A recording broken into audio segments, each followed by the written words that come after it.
Let's go over the 6 basic logic gates that you should become very familiar with in this course.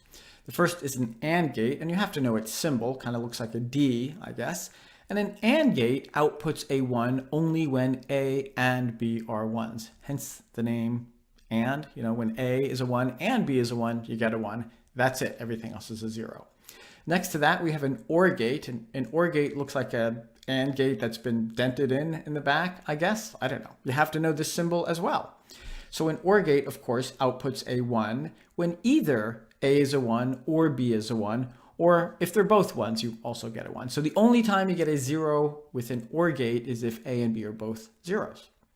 After that is a NAND gate, which is an AND gate with a little bubble on it. Now that little bubble means not, and we'll see this symbol more in this course. So really this is an AND knotted, and that's why the output is exactly the opposite of an AND gate, right? I get all 1s, except at the very bottom, I output a 0 when both inputs are 1s. So keep that in mind. A NAND gate gives you all 1s, except when all inputs are 1s, you get a 0. All right, let's look at the ones underneath it.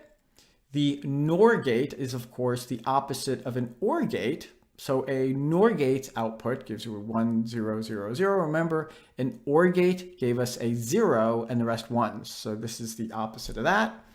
After that is an exclusive OR, which looks like an OR gate with an extra line at the bottom.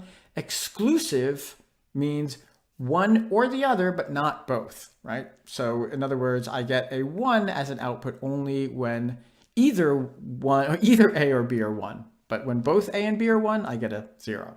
And of course, last is the NOT gate, which is just a little triangle with a bubble on it. And a NOT gate just inverts the input. If I input a 0, I get a 1. If I input a 1, I get a 0. All right, let's flip over the paper and look at the back real quick. Now let's take a quick look at the back of the sheet. The first logic gate was a 4-input NAND gate, and of course that's the opposite of an AND gate. We talked about that on the other side of the page. An AND gate would be 0, 0, 0 all the way down, except when all the inputs are 1s, it would be a 1. A NAND gate is the opposite. I'm trying to be careful about what I'm saying here. A NAND gate is the opposite. In other words, it's all 1s.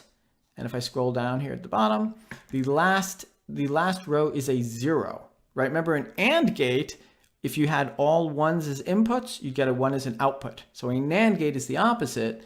When you have all 1s as inputs, you get a 0 as an output. All right. And the other was a 4-input exclusive OR. And you might have noticed the pattern of that. What this is actually doing is it tells you parity. It tells you if something is odd or even in terms of inputs. So a 4-input exclusive OR gives you a 1 in the output if you have an odd number of 1s in the input. So I have 1, 1, I get a 1 as an output. 1 here, I get a 1 as an output. And where else do I have? If I go down a little bit, 3 1s, I get a 1 as an output. Or 1 and so forth. So if I have an odd number of 1s as an input, I get a 1 as the output. All right. Thanks for watching.